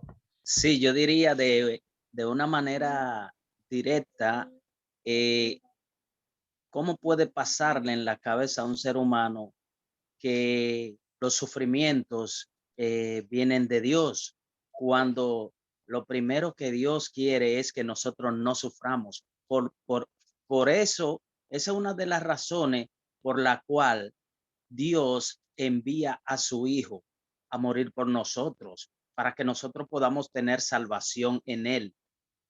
Porque en el momento que nosotros vamos a tener salvación en Él, ¿a dónde que vamos? A un lugar donde ya no habrá más dolor, donde no habrá sufrimiento. Ahí Él nos quiere llevar. ¿Por qué? Porque Él nos quiere sacar de donde está el sufrimiento. Entonces no creo que de Dios venga y magne el sufrimiento. ¿Me comprende, mi querido hermano? ¿Mm? Sí, totalmente de acuerdo. Totalmente de acuerdo. Eso es inexplicable. Decir que Dios sea la causa de nuestro dolor. Al contrario, nos sentimos más aliviados a nuestros sufrimientos cuando más nos acercamos a Dios y tenemos nuestra dependencia del Todopoderoso. Para que tú veas que, como bien dice Néstor, y eso me ha gustado lo que ha dicho lo último también, me ha encantado todo lo que ha dicho, pero sobre todo me quedo con lo último que dice: mira, tú cerca de Dios, la actitud no es la misma. Yo no sé, esto lo estoy estudiando y lo estoy tratando de vivir, que es muy difícil. Yo se lo digo a mis hermanos, siguen diciendo: no, que Pedro está loco, porque es que yo sufro y a mí, no, mire, escuche, yo soy humano como usted, y a mí, yo no tengo miedo a reconocer que se me ha pasado por mi mente, hay momentos de angustia que se me han pasado por mi mente, decir, tratar de responsabilizar a Dios, ¿no? Y de verdad que trato de vivirlo y de estudiar cómo es posible que un grupo de seres humanos creyentes, pasando la peor situación de su vida, que es la persecución, le matan a sus hijos delante de ellos, los despellejan, madres viendo cosas que son, dices tú, Dios mío, Señor Jesús, esto humanamente, psicológicamente no se puede tolerar, ¿no? ¿Cómo es posible que la generación que más sometida ha estado a la opresión sea la generación más brillante de fieles del Señor? No se quejaron, mis estimados, cuando fueron tirados a los fosos de los leones. Ni una mota de queja, de ¡ay! Es que este león me ha mordido muy fuerte, Señor. Nada. Ni una sola mota de queja, ni de lamento, ni siquiera, mis estimados, y esto es lo que más me aturde, y digo que tengo que investigarlo mucho más, porque me aturde la mente, autocompasión. Ni siquiera autocompasión. ¿Sabes lo que es la autocompasión? Cuando dices: ay, pobrecito de mí, que me está pasando esto, y que es que me han echado de tal sitio, y ay, pobrecito, ¿por qué yo siendo tan bueno me pasan estas cosas? Eso es autocompasión. Pues ni siquiera autocompasión, de autocompadecerse ellos a sí mismos, reflejando plenamente lo mismo que hizo Cristo. ¿Cómo? Eso aturde mi mente, ¿no? Porque la teoría la sé, sí, el Espíritu Santo baja, tal, Pero yo digo, si yo por menos ya estoy queriendo, al grito estamos, ¿no? Yo por lo menos, ¿no? Ya estamos tirándonos los pelos. ¿Y qué vamos a hacer? ¿Y cómo vamos a ir? ¿Y cómo vamos a hacer lo otro?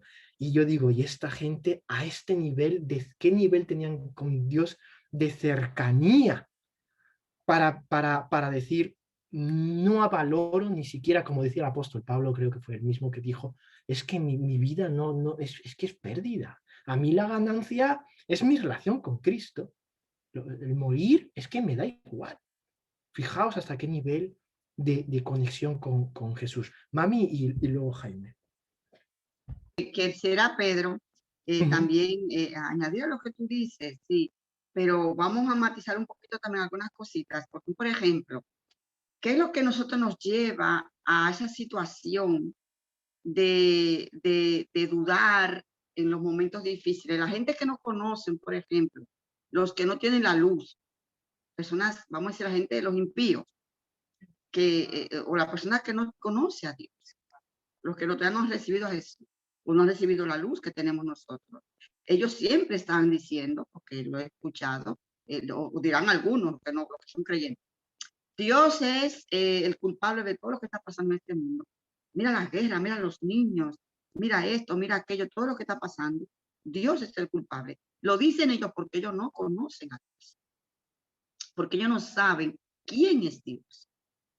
Si nosotros que somos creyentes también llegan momentos difíciles, momentos en nuestras vidas complicados, que podemos llegar a pensar en eso, a cuestionar a Dios, o por qué me pasa aquello. Yo conocí una señora que perdió a su hija, una señora en la iglesia 100%, hace unos par de años, recién llegué aquí, ya perdió a su hija. Y a ella le ha costado superar la pérdida de esa hija, pero era la única hija que tenía.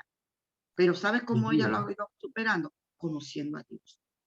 No le valió los 60.000 años que lleva en la iglesia, no le valió para nada. Todos los estudios de folletos de escuela sabática, y ya los cultos, y ya la iglesia, eso no valió para nada. ¿Qué es lo que le ha valido a ella? Conocer a Dios. ¿Qué me vale a mí para poder superar situaciones difíciles? Es conocer, acercarme a Dios, porque Job, volvemos a Job otra vez. Job conoció a Dios en esa situación. Esa situación así de dolor, él conoció a Dios. Le conocía antes, sí le conocía antes, pero ahí fue que la cosa se puso, apretó en su vida. Entonces pudo decir lo que yo con mis ojos pues le he visto. Sí, entonces, lo conoció, digamos que conoció más acerca, porque ya al principio Job se mantuvo muy, que te den 3 malas noticias de ese talante y decir, la culpa no es de Dios, yo sé que esto no es de Dios. Hay que tener una fe, hermanos, de acero titanio, ¿eh? Por eso te digo que lo que nos vale a nosotros, la generación final, esos que van a llegar, son los que realmente... Que vamos, ojalá que seamos nosotros. Que viene la angustia de Jacob, ojo. Sí, que es la peor. Ese gran tiempo de angustia, que cual nunca fue, oye, cual nunca fue. Son los que van a vivir la última generación, que vamos a vivir, la última ya generación de este mundo. Tiene que haber una relación tan estrecha con Dios, bien estrecha con Él, que tenemos que conocerle realmente. Es ahora, es hoy que tiene que cultivarse esa relación con Dios. Tengan los momentos difíciles, los buenos, pero siempre estar conectados con Dios. Es lo que yo pienso, lo que nos lleva a dudar y a cuestionar es la falta de comunión o relación con Dios. Totalmente de acuerdo ahí. Jaime. Pues sí, efectivamente, es un tema también de conocimiento, ¿no? Como dice Felicidad, creo que es Juan 17:3, que nos dice: aquí está la vida eterna, en que te conozcan a ti, el único Dios verdadero, y a tu Hijo Jesucristo, a quien has enviado, ¿no? Y el libro de Oseas está lleno de declaraciones acerca de conocer a Dios, ¿no? Al final tenemos toda una vida para conocerle y para decidir que Dios es bueno y no decir que tiene un espíritu impuro, ¿vale? Y que es el culpable. Sí que es verdad que nuestro enfoque, casi siempre, el mío, suele ser errado. El espíritu de profecía tiene una cita que yo creo que vale para todo estudio de todo versículo de la Biblia, de todo libro del Espíritu de Profecía, que es todos los misterios del Evangelio se resuelven en la cruz. Fijaos que hemos estado hablando, pero generalmente nos miramos a nosotros mismos porque sufro, porque pierdo la casa, porque pierdo el trabajo, porque tengo una lumbalgia que no me puedo mover, porque me han pegado un palizón por predicar aquí y me han dejado calvo, lo que fuera, ¿vale? Pero realmente esto comparado con el sufrimiento de Cristo, que es el que tenemos que mirar, porque si no somos unos Nada tiene que egoístas, ver. es que es ahí donde tenemos que mirar. En cuando empezamos a mirar a la cruz, es que no es nada. Es que es una minucia. De hecho, en la eternidad diremos, dice el Espíritu de Profecía, cuán poco nos ha costado la salvación, porque nos hayan pegado dos collejas o hayamos terminado en la cárcel o muertos. Y eso que por la misericordia de Dios, millones quizás de personas no sufran ni una marca en la cara y sean trasladados en el Gloria a Dios. en las montañas, con el tiempo de angustia que hayan pasado mentalmente. Pero fijaos además lo que dice la Biblia. ¿Os acordáis en la bienaventuranza, que es muy interesante, de Mateo 5, que dice: bienaventurados sois cuando os insultan y os persigan y digan de vosotros todo mal por mi causa mintiendo? Gozaos y alegraos, porque vuestra recompensa es grande en el cielo, que así persiguieron a los profetas que fueron antes de vosotros. Si el Padre Celestial permitió la persecución contra su Hijo, las palizas contra su Hijo, cuando lo escupían, cuando le abofeteaban, etcétera, etcétera, que eso no es nada en comparación con la carga del pecado que sufrió por mis pecados, que son horribles, los pecados pasados, presentes y futuros, que ese es el verdadero sufrimiento. Pero si permitió que seres caídos, dominados por Satanás, lo apalizaran, pues hermanos, más vale que nos aferremos a Cristo, porque si no, nosotros tendremos que pasar por ese calvario, pero no vamos a resucitar en la primera resurrección, sino en la segunda. Aceptemos a Jesucristo. Primera de Pedro 4 dice: amados, no os sorprendáis por el fuego de la prueba, que os ha venido como si os hubiera sucedido algo extraño. Antes gozaos de ser participantes de las aflicciones de Cristo, para que también os gocéis en la revelación de su gloria. Si sois insultados por el nombre de Cristo, sois dichosos por el glorioso Espíritu de Dios, porque el glorioso Espíritu de Dios reposa sobre vosotros. No estoy diciendo que alguien que comete un delito, ¿vale?, y sea bofeteado, por eso sea bienaventurado, no. Es por el nombre de Cristo. Por el nombre de Cristo somos bienaventurados. Lo que pasa es que nuestro egoísmo, por eso aquel estudio del amor a uno mismo, que es el centro del Evangelio, la abnegación, es la sustancia del Evangelio, cuando empezamos a mirarnos a nosotros mismos, ya estamos perdidos. ¡Ay, cuánto sufro! ¡Ay, el Señor es el culpable! La autocompasión, como decía antes. No, mira a Cristo. Mira a Cristo, que era sempiterno, coeterno con el Padre, que no ha nacido, y que hereda una naturaleza como la mía, para sufrir lo indecible, porque si no, no hubiera podido morir por nosotros, ¿vale? Y además estuvo a punto de perderse eternamente. Esa es la clave de todo. Eso es. Pues yo creo que para cerrar, no sé si a mí quieres cerrar con alguna aportación más, y yo creo que ya hemos dicho todo hermano, lo que Pedro. Sí. Mira, que he escuchado a tu mamá, como también al hermano Jaime, y como también a ti, acerca de los sufrimientos, ¿no?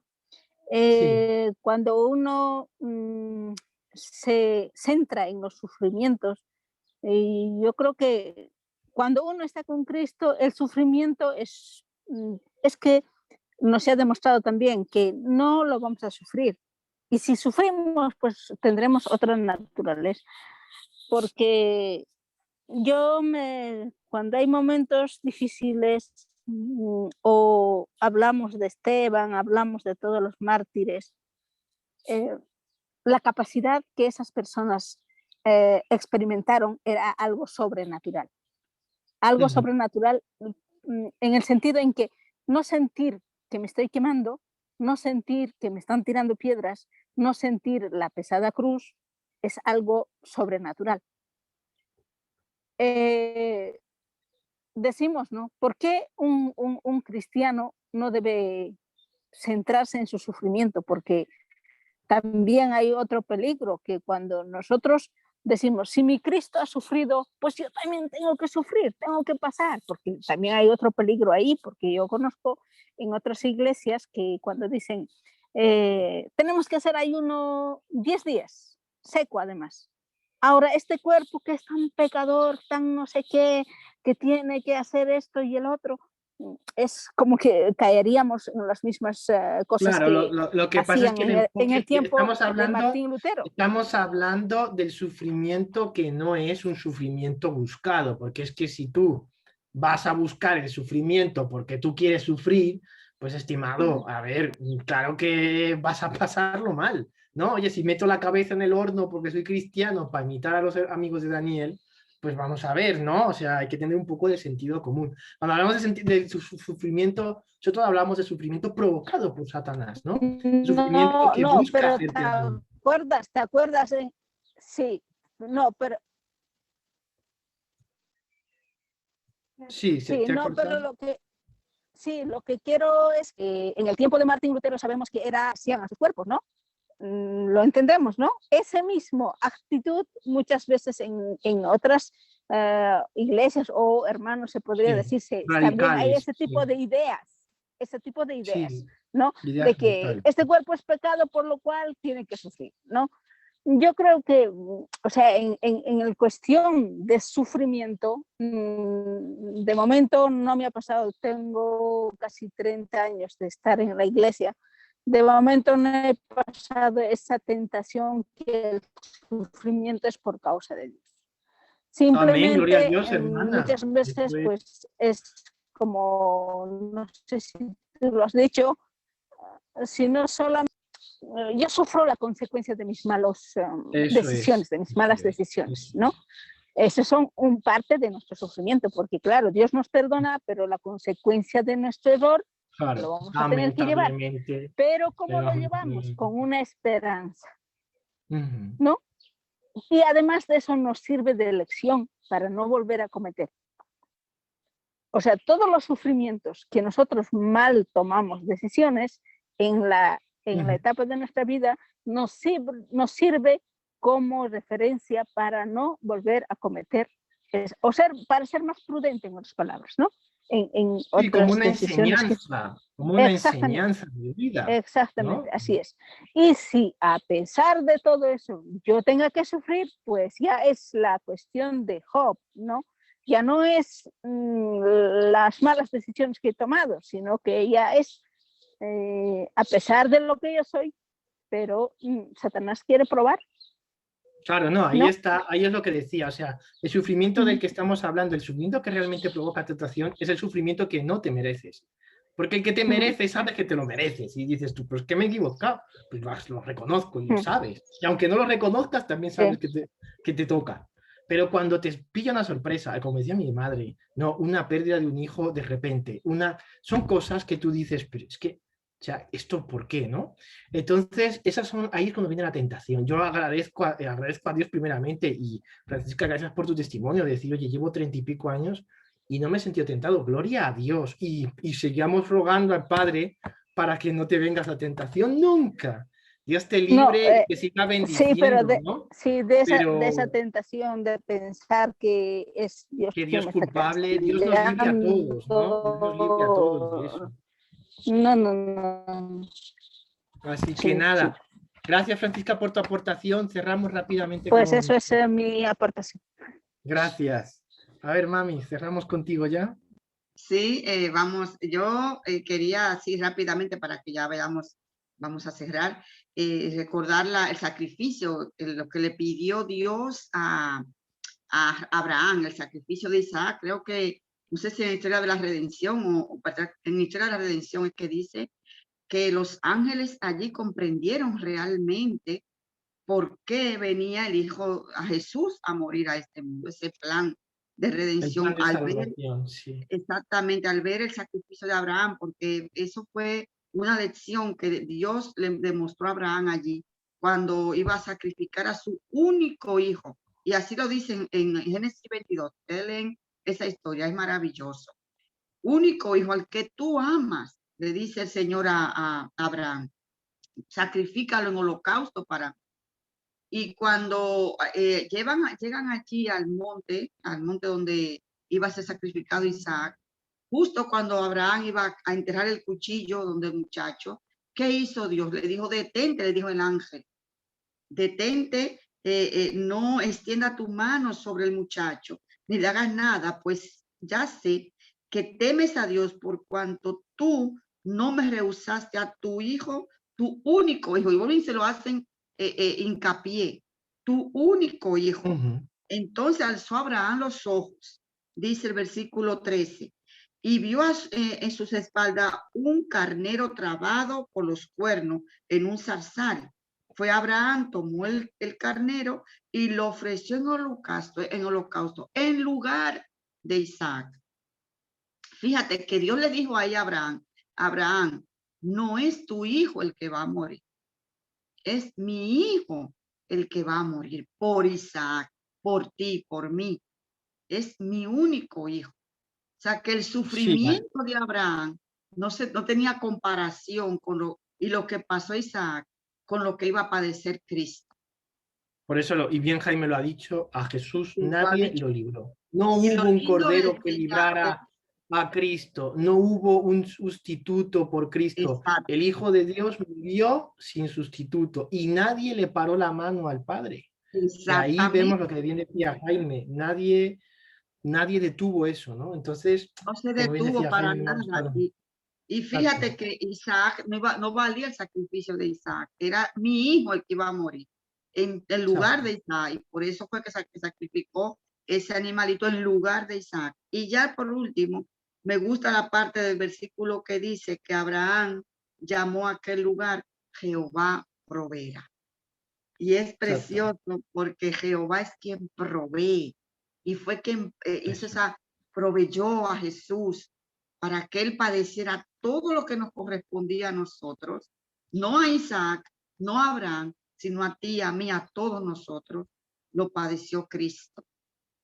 Entonces, mi objetivo, mi meta, quien yo tengo que contemplar es a Cristo, mi comunión es con Cristo, para yo poder obtener la victoria sobre el pecado y la victoria sobre todos los males que hay en este mundo ahora mismo que estamos padeciendo. Eso es. Pues nada, mis hermanos, mis hermanas, gracias por las aportaciones que habéis hecho. Han sido muy enriquecedoras, muy esclarecedoras también.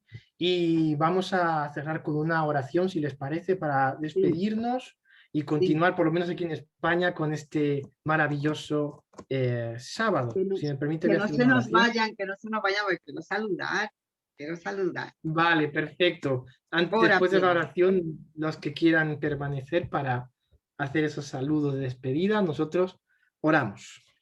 Cariñoso Dios que está en los cielos, santificado sea su nombre todopoderoso. Gracias le damos por este cálido momento en el que hemos aprendido las valiosas lecciones de la vindicación de su causa, Señor. Ayúdenos a levantar esa bandera, ese estandarte, a ponerlo en pie y a que no caiga pese al sufrimiento, pese a los obstáculos que Satanás nos ponga en el camino. Recuérdenos siempre su benévolo y amoroso carácter, que no se nos olvide de la mente en los momentos de angustia en el que se ha sometido este planeta, Señor. Que nos fortalezca, que nos proteja de esas tentaciones, esos sucios e inicuos pensamientos que muchas veces, Señor, en momentos de angustia o de desesperación, se nos pueden cruzar por la cabeza, Señor. Líbrenos de estos pensamientos y ayúdenos a valorar ese eterno, ese valioso sacrificio que ha hecho Cristo por nosotros en la cruz del Calvario. Se lo imploramos en nombre de Jesús. Amén. Amén. Nada, familia, me despido. Que Dios les bendiga mucho y nos vemos ya el próximo sábado, si Dios quiere. Sí, yo también quisiera, gracias Pedro, y que también quiero agradecerle a todos ustedes por acompañarnos en esta mañana, en esta tarde, y en Madrid aquí todavía es ya mediodía, pasamos de mediodía. Así es que quiero saludar a Lisette, que la veo ahí con mis dos piojitos. ¿Dónde están mis piojitos? Que quiero saludar a mis dos niñitas hermosas, que las vi que están grandes ya, madre mía. ¿Cómo han crecido mis dos niñas bellas? Están enormes. Lisette, un beso, un abrazo. Y también quiero darle las gracias a Jaime por su participación. La hermana Francisca. Hermana Feli, ¿qué tal? Qué alegría verte. ¿Quién? Hola, mi felicidad.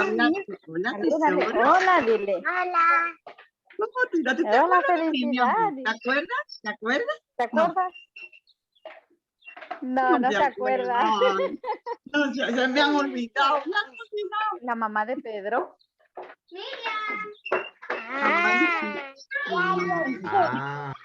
Hola, Miriam. Ya lo entiende, dice. Ya lo entiende, mi piojito bello. Alex se acuerda de mí. Mira, Alex, está un nombre. Alex, qué guapo. Después. Guapo. Qué lindo verles a la familia, qué bonito, me da mucha alegría verles, de verdad que sí. Me saluda Julita y me saluda Ingrid. Vale, igualmente ha sido un gusto volver a verte hace tiempo. Felicidades. Mi amor, si no te imaginas que me hacen una falta y les quiero con toda mi alma a todos. Igualmente. Voy a apagar el micro porque aquí tengo una batalla entre todos. Ya lo me imagino. Quiero que siempre los sábados, pues a esta hora nos podamos conectar todos para podernos saludar y abrazar, aunque sea virtual, pero así hacemos este grupito de estudio que es de mucha bendición y será de bendición para todos. Hermana Francisca, yo creo que está ahí todavía. Me hubiese gustado Sí, verle estoy aquí. mi hermana, yo quisiera como darle un abrazo de verdad. No me estás reconociendo. Pues es un gusto verte, que no me estás reconociendo si estoy ahí. Sí, sí. No, pues una alegría de verte. Sí. Saludos a Patti. ¿Qué tal está Patti? Patti está bien, gracias. Estoy escuchándole a todos. Está escuchando. Qué bien. Que nos vea, que queremos verlo. Sí, Patti, que te queremos. Solo la mano le he visto. Sí, hombre, si aquí está doña Patti, que Patti casi no se deja ver. No se deja ver. Mi hermana me saluda a Plácido y a los muchachos, por favor. Vale, muchas gracias. Igualmente, pues, bendiciones. Me alegra en gran manera volverte a ver. Ay, que el Señor te siga bendiciendo y un abrazo fuerte. Amén. A ver, Dios mediante, algún día nos veremos. Con la ayuda de Dios. Me manda el contacto de Guillermina y Octavia, que lo tengo extraviado. Vale, te mando. Sí, por favor. Bueno, un feliz sábado. Abrazo grande. Sábado. Abrazo. Y también tengo la familia Vilchis, que nos visita siempre de México. Un abrazo grande para la familia Vilchis. También tenemos a Félix Matailo, nuestro hermano Félix. Por aquí anda, Lisette. Siempre nuestro hermano Félix, que me gusta ver la carita del hermano Félix. No por ahí le vi, pero ahora ya no le veo a Félix. A ver dónde anda. Nuestro querido hermano Félix. ¡Ay, ya está! Hola, muy buena. No veo a mi hermanito Félix. Salúdale, hermano. Hola, Félix. Hola, feliz sábado, guapa. ¿Qué tal? Hola, Jaime. Hola. ¿Cómo está mi muñequita? Por ahí. Saluda. Hola. Madre mía, qué grande. A ver. Así no. Ay, madre, la princesita de David. Sí. Mira qué grande está ya. Saluda. Hola. Sí, están todos los hermanos, sí. Está señalando a todos, David. Qué lindo está David, está enorme. Wow, David. Sí, María Antonia, Laura, felicidad, sí.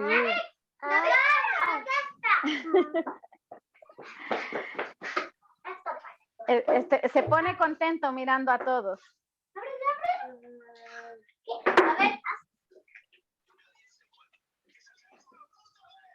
Tienes apagado el micro, Felicidad. Felicidad, tienes apagado el micro, no se está oyendo. Que decía que el próximo sábado nos conectamos otra vez. Yo estoy deseando ya que Laura traiga al bebé. Yo no sé cómo le va a poner, qué nombre le pondrá. Ya estoy deseando ver ese bebé. Estoy deseando. Yo me acabo de enterar, Felicidad. Mira, venga, dilo, Laura, hombre, dilo. ¿Tú a cuántos kilómetros de distancia estás y te enteraste antes que yo? Para que veas. Sí.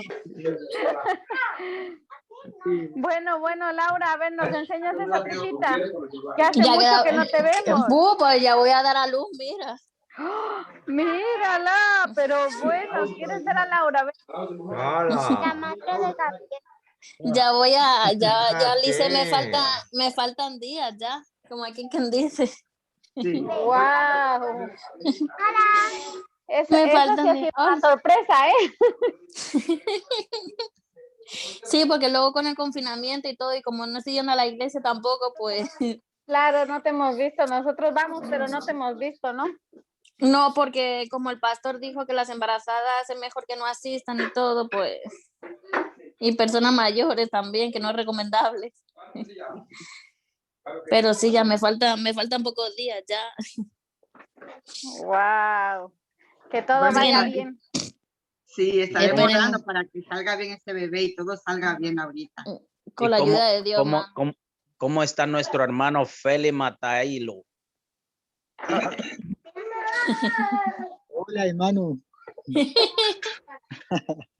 Listo, hermano. Y Bendiciones. Félix también que se fue para volver y ahí se quedó. Otro igual que Felicidad. Igual que yo, ¿verdad? Yo me he quedado aquí prisionera. Estamos confinados. Ya Dios nos llevará con ayuda del Señor. Ya No, veremos. Lice, con felicidad entre todos tenemos que poner dinero en vez de ofrenda, a pagarle un billete para que venga para acá. Ay, sí, con Patricia también, ¿verdad? Incluyame a Patricia. Y Patricia, ¿por qué no aparece? Está ahí, está calladita ahí, mandándole saludos a todos, pero no quiere hablar. Pero que se acerque. David, Ya no dice hagas que eso. quiere Ven aquí, ven. saludar otro día, pero que hoy no quiere. Está saludando a todos, ¿sí? Así es que nada, mis amigos. Bueno, mis amados, tenemos que marcharnos porque la persona que está ministrando tiene que descansar. Y quiero darle un abrazo y el próximo sábado nos volvemos a conectar con otro tema bien interesante que nos llevaremos. Así es que me alegra verles Vale. y un abrazo. Saludos Quiero que a le digan los todos. demás Ya, también. hermana. Chao, chao. Bendiciones para a todos. todos. Un saludo. Igualmente, Un abrazo feliz para semana todos. para todos. Feliz semana, María Antonia. Chao, Seguimos. Laurita. Nos vemos, nos vemos. Chao. Gracias. Chao. Bye, bye. Chao, Chao, chao, chao. chao. Ok. Adiós. Bye, bye.